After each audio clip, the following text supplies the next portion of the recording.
Chiesa non esiste il fai da te, non esistono battitori liberi. Quante volte Papa Benedetto ha descritto la Chiesa come un noi ecclesiale. Talvolta capita di sentire qualcuno dire: io credo in Dio, credo in Gesù, ma la Chiesa non mi interessa. Quante volte abbiamo sentito questo? E questo non va.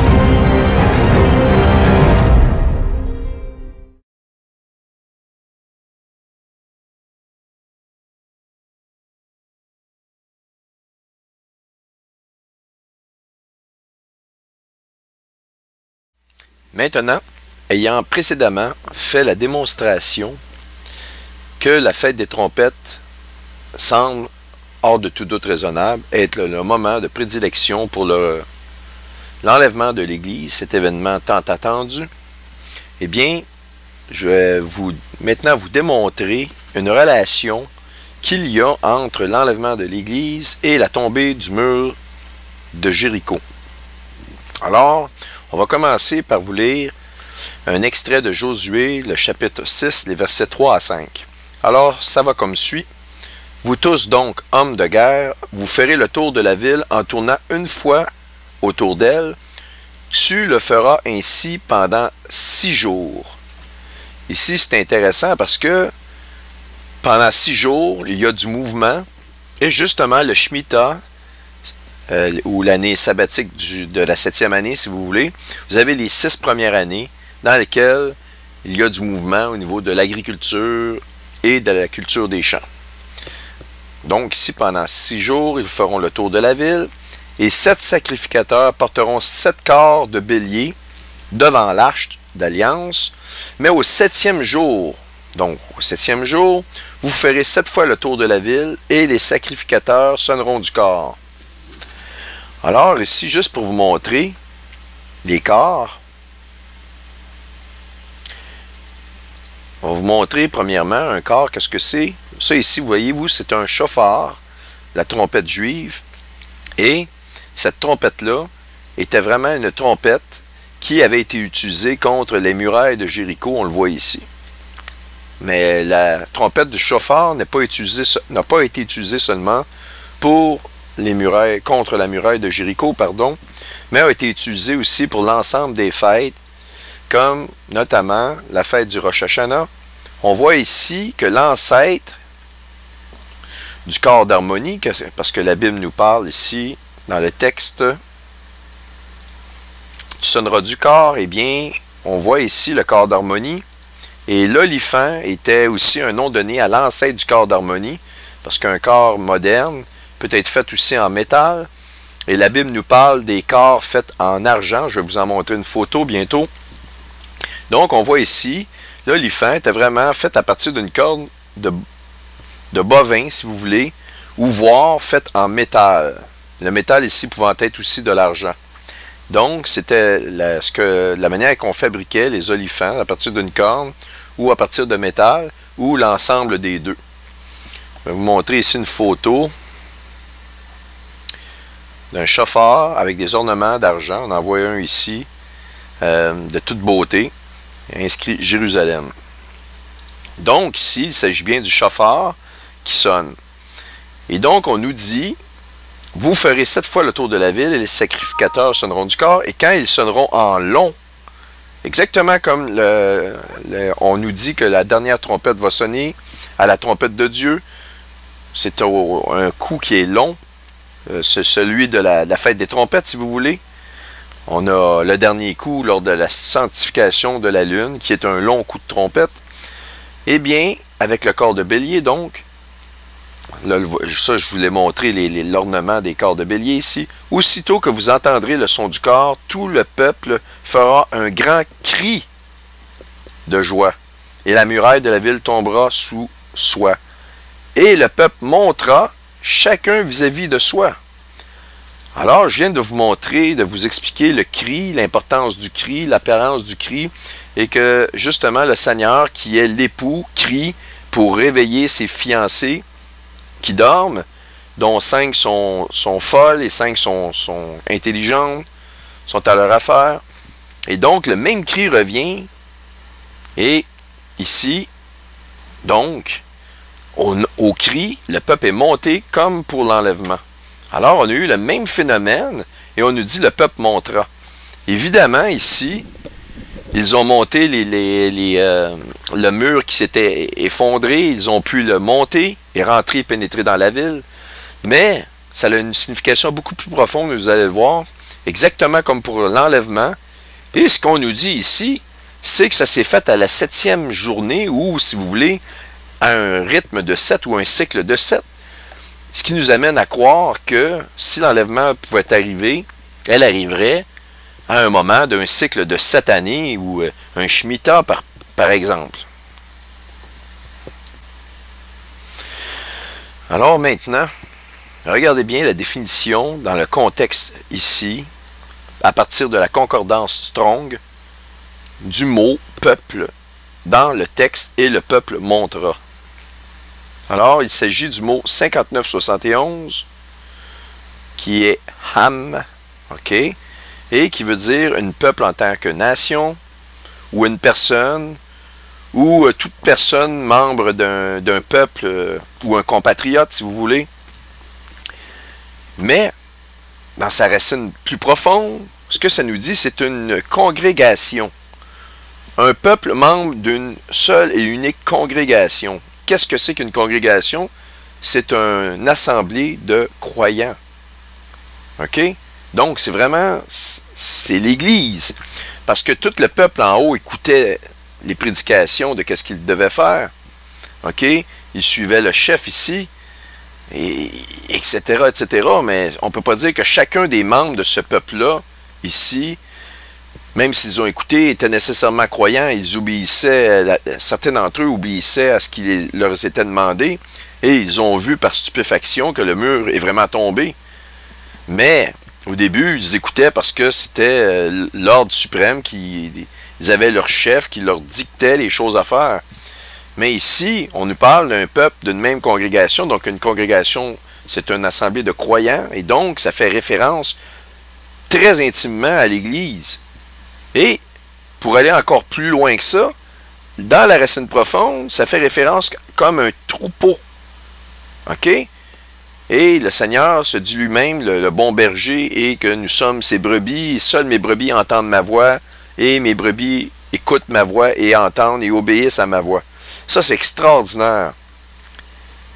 Mais maintenant, je vais vous montrer la racine de ce mot-là, ici. Am, la vraie racine profonde, où ce mot-là prend racine dans la concordance, et vous préparez-vous à être très étonné de ce que je vais vous montrer.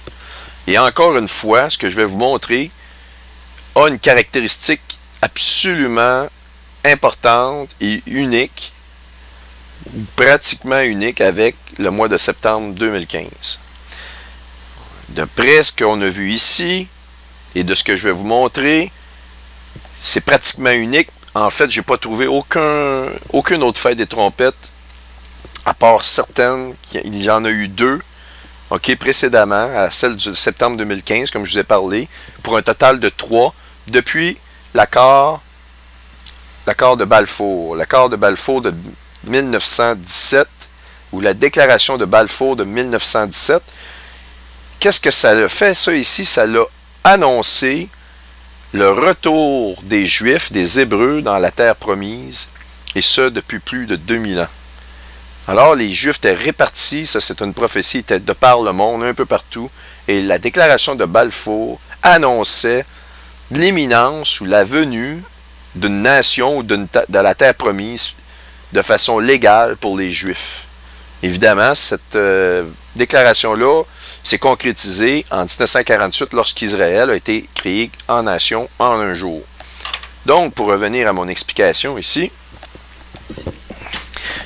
on nous parle que après les 6 jours, donc à la 7e journée, le mur tombe et le peuple monte. on fait vraiment une référence que si l'enlèvement a eu lieu, devrait arriver finalement au moment d'une année de Shemitah. Ce qui est extraordinaire, c'est comme je vous ai montré, et relatif au chiffre 3, il y en a eu donc 3 au total. Il va y en avoir 3 parce que la troisième n'est pas encore passée. C'est la troisième. C'est exactement la fête des trompettes 2015.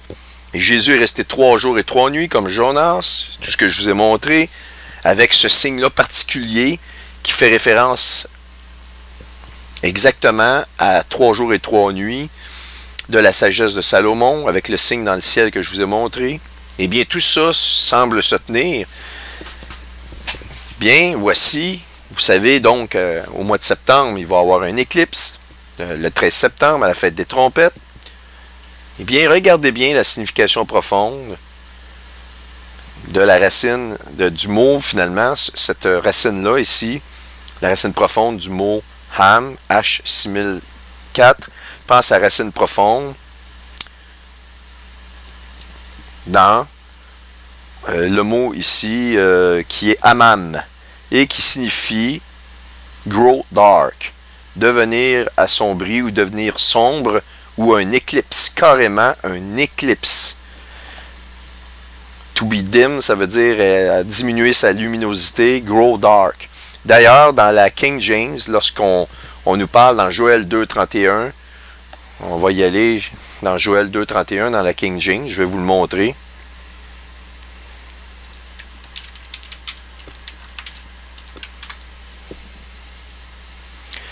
OK.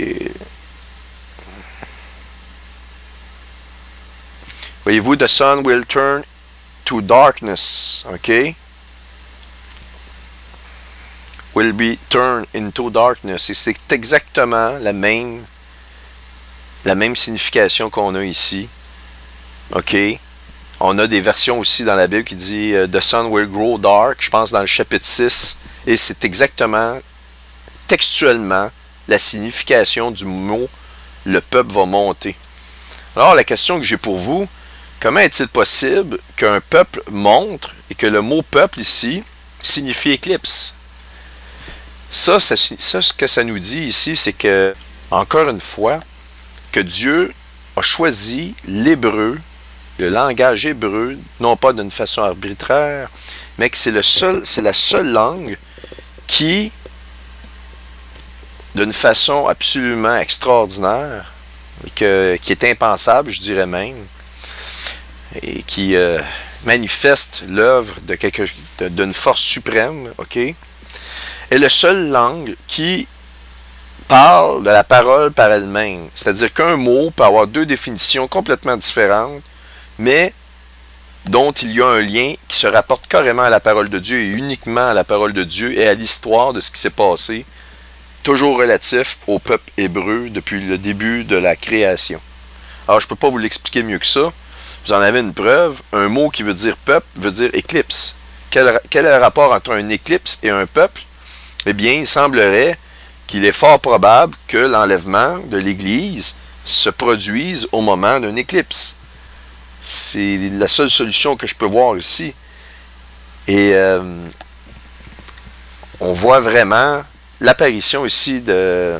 Je vous démontre des choses qui sont complètement extraordinaires et que je ne peux même pas vous expliquer dans mes mots plus que ce que je le fais actuellement parce que ça dépasse mon imagination.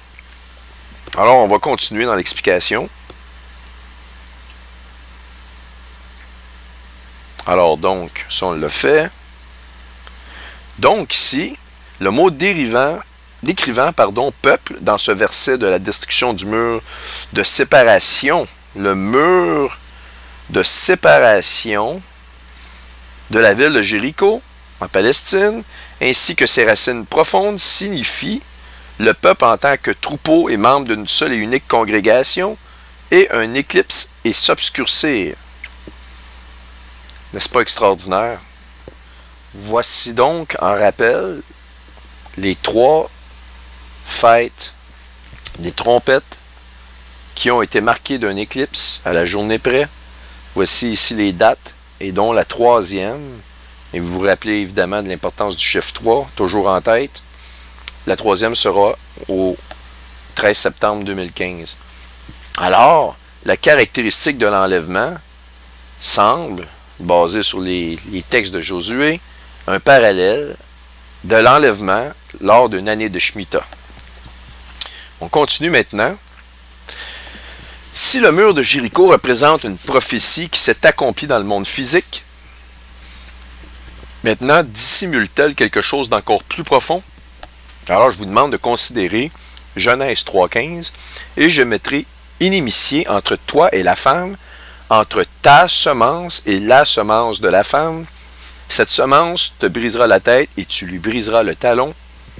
Toujours dans Genèse 3.15, le mot semence signifie, et là ici je vous rappelle qu'on est vraiment dans l'Ancien Testament, évidemment on est au début, c'est la Genèse, eh bien la signification de la racine dans la concordance du mot semence est carrément le sperme dans la virilité claire du terme, c'est-à-dire vraiment le spermatozoïde, ou si vous voulez une progéniture, ou le semis c'est la semence végétale, ou la semence animale carrément.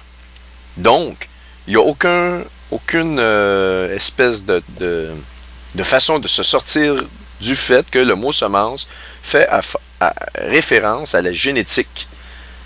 OK? Et donc, si Dieu nous dit qu'il mettra la discorde entre la génétique ou la semence de la femme et la semence du serpent, parce qu'ici, lorsqu'il se réfère à ta semence et il parle au serpent, eh bien, on parle évidemment qu'il doit y avoir au moins deux génétiques, sinon Dieu ne nous dirait pas, la parole de Dieu ne nous indiquerait pas qu'il y a une bataille, une guerre entre les deux semences. Il faut qu'il y en ait deux. Donc, le mot semence dans les évangiles prend aussi ses racines, vous allez le voir. Donc là, ici, je suis dans l'Ancien Testament. Si je vais dans le Nouveau Testament, dans les évangiles, on voit que le mot semence, qui est utilisé à plusieurs endroits, que Jésus prononce à plusieurs endroits, dont la parabole du semeur, ok, elle prend sa racine donc dans le mot grec sperma, qui signifie carrément sperme, spermatozoïde. On le voit ici dans Matthieu 13, 24.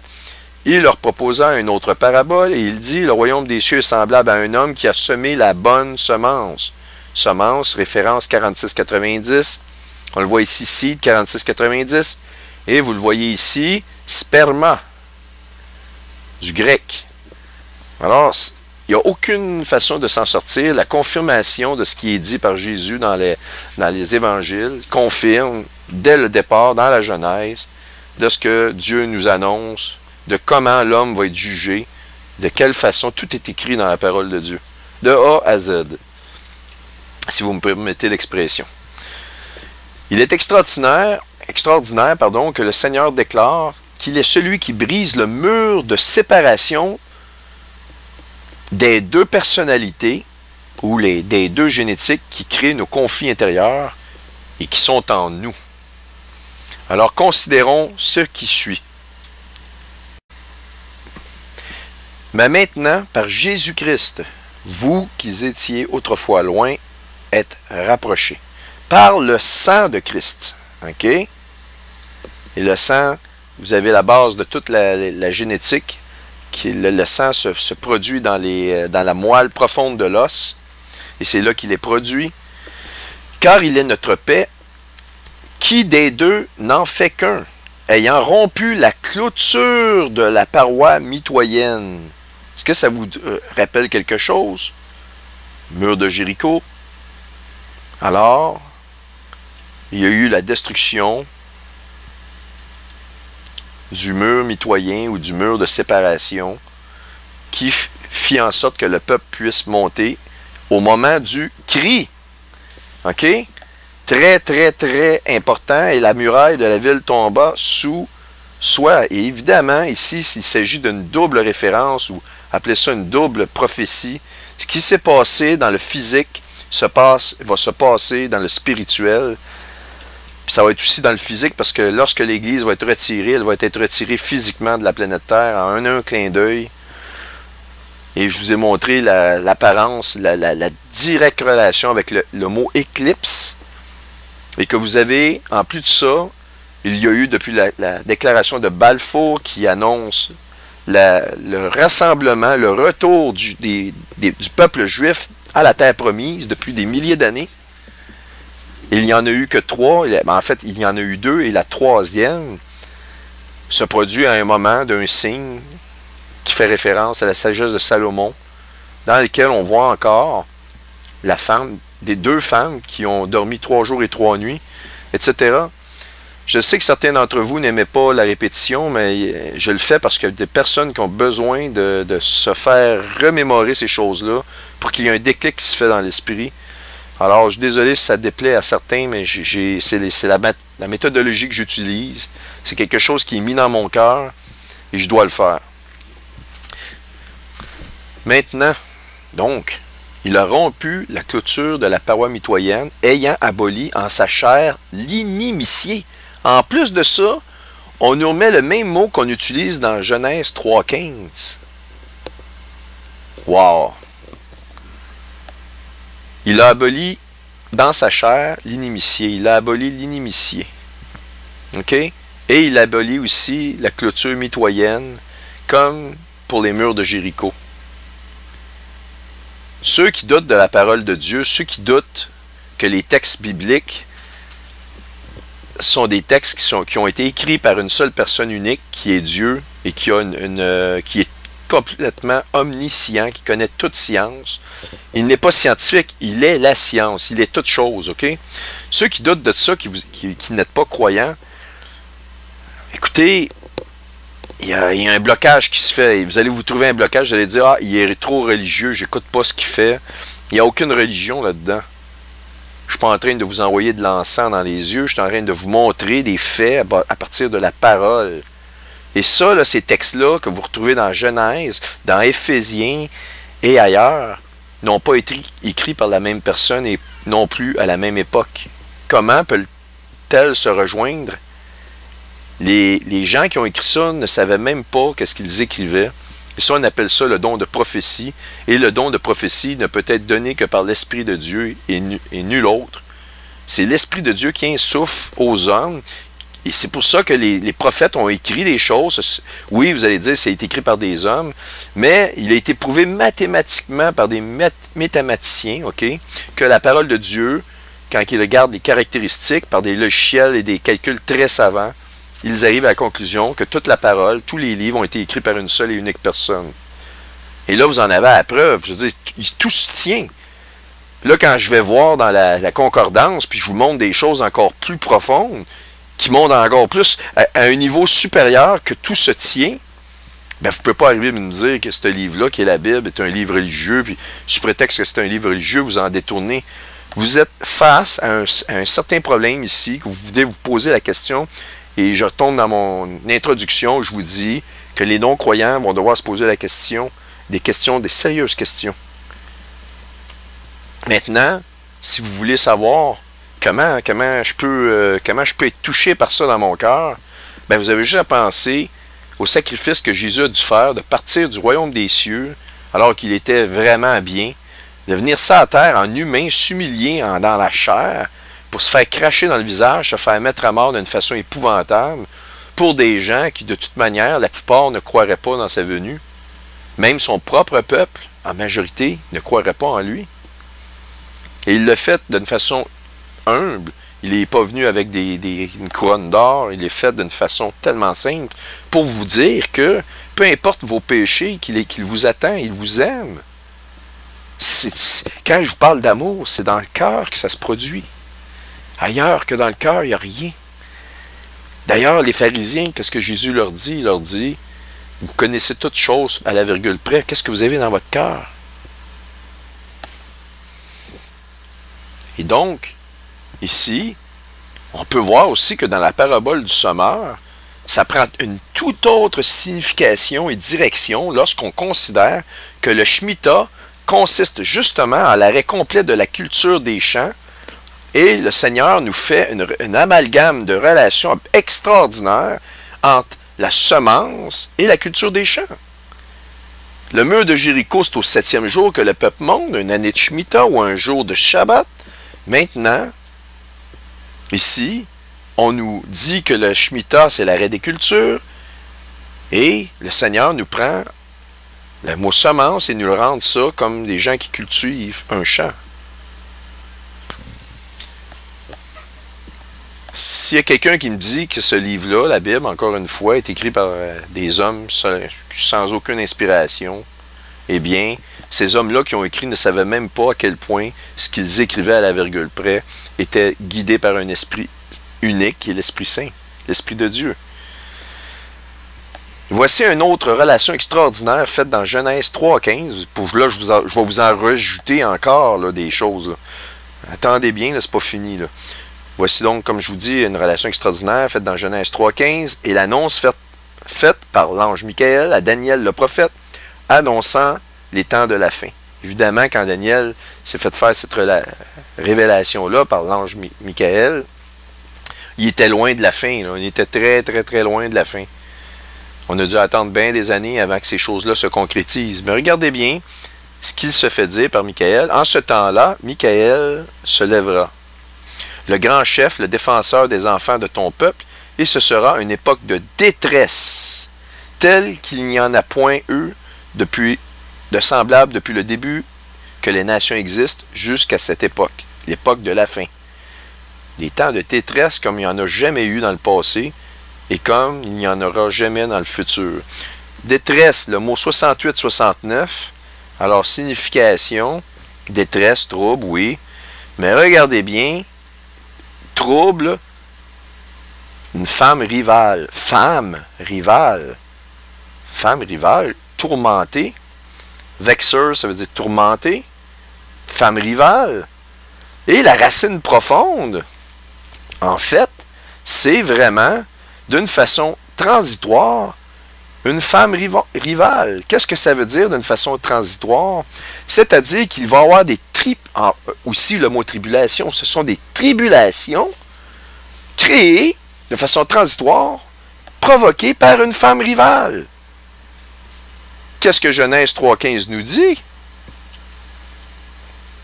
Je mettrai l'inimitié, ils vont enlever la rivalité ou la discorde d'entre toi et la femme, justement, entre la femme. Alors ici, la racine profonde nous parle d'une femme rivale, de tribulation, impliquant une femme ennemie ou une femme rivale. Là, je ne peux pas aller plus loin que ça. Comment est-il possible que dans le mot détresse, en hébreu, soit encrypté la femme rivale, et c'est exactement les mêmes termes que Genèse 3,15 utilise, de l'inimitié qui va être mis entre la femme et le dragon, le serpent, si vous voulez. OK? À ce moment-là, ici, on n'a plus vraiment le choix de se dire que tout est parfaitement imbriqué les uns dans les autres, et le plan de Dieu est parfait, il est très, très, très clair à ce moment-ci. Et donc, je m'en ramène à ce que je vous ai montré de la sagesse de Salomon et de la position bien précise de la Vierge au zénith, de cette femme-là qui se pointe au zénith, puis on va y revenir un peu bientôt, avec d'autres explications encore plus profondes à ce niveau-là. Donc ici, vous avez ces explications-là qui sont vraiment extraordinaires et qui s'ajoutent au reste des choses que je vous ai montrées. Maintenant, la parole nous indique que Christ, c'est lui qui est la lumière du monde et c'est lui qui crie au réveil de son peuple. On voit aussi dans la parabole des 10 vierges que c'est lui qui crie à minuit, car il est l'époux qui vient chercher ses promises ou sa fiancée. On voit aussi dans Éphésiens, au chapitre 5, les versets 13-14, « Mais toutes choses étant mises en évidence par la lumière, qui est la lumière, c'est Jésus, sont rendues manifestes, car la lumière est celle qui manifeste tout. » Donc ici, c'est Jésus, c'est grâce et seulement par lui que les choses se manifestent. C'est pourquoi il est dit, « Réveille-toi toi qui dors, et te relève d'entre les morts, et Christ t'éclairera. On a une confirmation ici, Christ t'éclairera. Donc, Christ est la lumière de ce monde. On le voit ici dans Éphésiens. On a ici une confirmation dans Daniel 12.3 en nous parlant des temps de la fin. Ceux qui auront été intelligents brilleront comme la splendeur du ciel. Okay? Brilleront comme la splendeur du ciel. Et ceux qui auront enseigné la justice à la multitude brilleront comme les étoiles, à toujours et à perpétuité. On a dans Jean, chapitre 8, verset 12, Jésus leur parla de nouveau et dit, « Je suis la lumière du monde, et celui qui me suit ne marchera pas dans les ténèbres, mais il aura la lumière de la vie. » Donc, on voit un contraste, celui qui marche dans les ténèbres, celui qui marche dans la lumière, et la lumière, c'est Jésus. Donc, on voit, imaginez-vous un astre noir et sombre et un astre brillant, ok? Ici, il y a une double signification. Les morts qui reviennent à la vie en premier de l'enlèvement et ceux qui sont morts spirituellement et qui acceptent Christ pour renaître de nouveau. Donc, on parle de ceux qui sont spirituellement morts et qui sont réveillés par l'acceptation de Christ dans leur vie. Et aussi, on fait une référence aux morts qui vont précéder les vivants pour l'enlèvement de l'Église. OK? On voit ici une réaction des gens d'alentour, des gens parmi les nations, lorsque l'enlèvement va se produire. Le juste périt et nul n'y prend garde. Autrement dit, les chrétiens qui m'écoutent actuellement le savent très bien, vous passez par des tribulations absolument atroces. Vous êtes tourmentés de tous les côtés, que ce soit par vos voisins, votre propre famille, mais souvent des gens qui se disent même des chrétiens.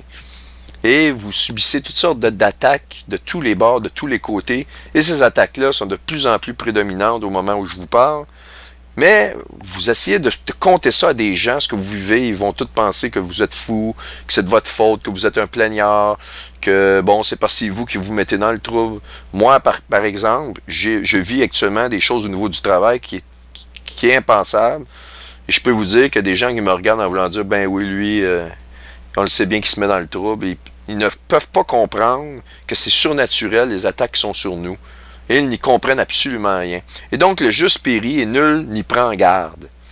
Les gens de bien sont enlevés. Tiens, les gens de bien sont enlevés. On est enlevés. Et nul ne fait attention que c'est par suite de la malice que le juste est enlevé. Il entrera dans la paix et il reposera sur sa couche. Au coucher du soleil, au minuit juif peut-être, suivant l'apparition du signe de la reine du midi. OK? On voit ici le fameux signe que je vous ai montré, que la femme ou la reine est couronnée par le zénith, est couronnée par le midi, elle règne au zénith. Qu'est-ce qu'on voit? On voit le contraste d'un astre extrêmement brillant et un astre complètement effacé, dans lequel, ici, je dois occulter la lumière. Vous voyez, phase 0, illumination. On est même en dehors du seuil de visibilité, parce que si on a un petit peu d'illumination, ça ne veut pas dire que l'œil humain est capable de le déterminer. Mais ici, ce qu'on voit, c'est complètement zéro. Il n'y a absolument aucune surface, même pas un pied carré ou un mètre carré de la surface de la Lune qui est éclairée sur son pourtour, ou de quelque manière que ce soit. C'est un astre complètement noir, qui est complètement dans la nuit. Et je vous rappelle que la Lune correspond à l'inverse du Soleil, le Soleil à la journée et la Lune à la nuit. OK? Et pour faire un double contraste, les deux femmes, qui ont dormi 3 jours et 3 nuits, encore les 3, une avait un enfant vivant qui brillait et l'autre qui avait un enfant qui était mort. Et donc, spirituellement, les gens qui sont morts vont rester dans la noirceur, vont arriver dans la noirceur, et ceux qui sont spirituellement illuminés par la lumière de Christ, eux seront retirés. Regardez même au premier de Tishri, à la fête des trompettes, la lune se positionne au sein de la femme et la Bible, dans la sagesse de Salomon, nous dit que l'enfant, il meurt. L'enfant qui meurt, c'est l'enfant noir, c'est l'enfant qui n'a pas de lumière. Donc la lune, lui, est écrasé sous le sein de sa mère. Alors, on va revenir dans le texte ici. il rentrera sur sa couche. Alors, là, c'est une question que je vous pose. Serait-il possible que, on va retourner le 13, on est au zénith ici, et que justement, ok, je vais le mettre comme ça, on va le suivre, que lorsque le soleil va se coucher, annonçant le minuit, qu'il va y avoir le cri, et que on va se reposer au moment de la couche, du coucher, au coucher du soleil. Alors, ça dit que celui qui aura suivi le droit chemin se reposera sur sa couche. Qui est le chemin et la vérité? Jésus déclare qu'il est le chemin dans les évangiles. Et qu'est-ce qui va arriver aux gens qui vont rester? Mais vous, approchez ici, fils de l'enchanteresse, race de l'adultère et de la prostituée, de qui vous moquez-vous? Contre qui ouvrez-vous une large bouche et tirez-vous la langue? Ah oui, de qui vont se moquer? On n'est plus là. Tu peux te moquer tant que tu veux. On n'est plus là. On est retiré. Alors, ceci termine un des, je dirais, des facettes de ce que je vais vous montrer. Mais inquiétez-vous pas, j'ai des choses extraordinaires qui viennent autant que ce que je viens de vous montrer dans le reste de la présentation.